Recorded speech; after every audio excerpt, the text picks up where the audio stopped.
टूटे सपनों की सुने कौन सिसकी, अंतर मन को चीर व्यथा पलकों पर ठिठकी। हार नहीं मानूंगा, रार नहीं ठानूंगा, काल के कपाल पर लिखता मिटाता हूँ, गीत नया गाता हूँ, गीत नया गाता हूँ। सुप्रभात रागिनी, बताओ तो क्या तुम्हें पता है ये कविता किसकी लिखी हुई है? सुप्रभात राजवीर। हाँ, यह कविता अटल बिहारी वाजपेयी जी की है। उनकी कविताएं सच में बहुत प्रेरणादायक होती हैं। और आज 25 दिसंबर है।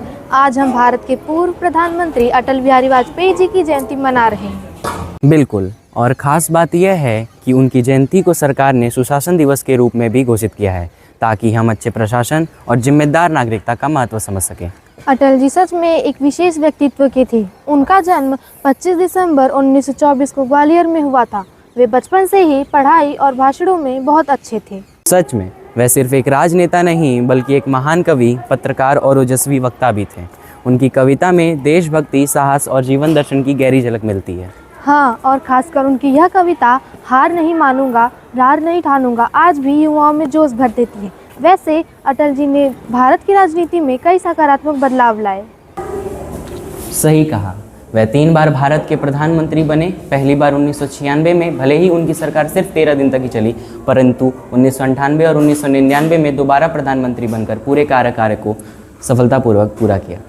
और उनके कार्यकाल में कई ऐतिहासिक निर्णय लिए गए, जैसे पोखरण परमाणु परीक्षण, स्वर्णिम चतुर्भुज योजना जिससे देश की सड़कों का जाल मजबूत हुआ, दिल्ली लाहौर बस सेवा शुरू कर शांति की पहल, प्रधानमंत्री ग्राम सड़क योजना, इनसे भारत की दिशा और गति बदल दी। मुझे लगता है कि उनकी सबसे बड़ी ताकत उनका शांत स्वभाव और संवाद की क्षमता थी।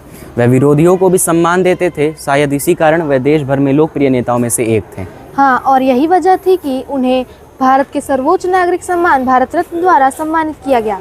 इसके अलावा अटल जी हिंदी भाषा के बहुत बड़े समर्थक थे। उन्होंने संयुक्त राष्ट्र में हिंदी में भाषण दिया। यह भारत के लिए बड़ा गौरव था। उनके भाषण सुनकर लगता था मानो कोई कवि राष्ट्र की कहानी सुना रहा हो। और लोग कहते थे कि अटल जी की राजनीति में विनम्रता, आदर्श और नैतिकता सबसे मुख्य थी। इसीलिए तो उनके बारे में अक्सर कहा जाता था, अटल जी नेता कम युग पुरुष अधिक थे। उन्होंने राजनीति को जनता की सेवा का माध्यम माना, न कि सत्ता का साधन। क्या तुम जानती हो, उन्होंने एक समय विपक्ष में बैठकर सकारात्मक राजनीति की मिसाल कायम की थी। हाँ, और मुझे लगता है कि हम छात्रों को उनसे यह सीख लेनी चाहिए कि कठिन परिस्थितियों में भी अपना आत्मविश्वास ना खोए, संवाद और शांतिपूर्ण समाधान को अधिक महत्व दे, शिक्षा और सत्यनिष्ठा को अपने जीवन में कभी न छोड़े।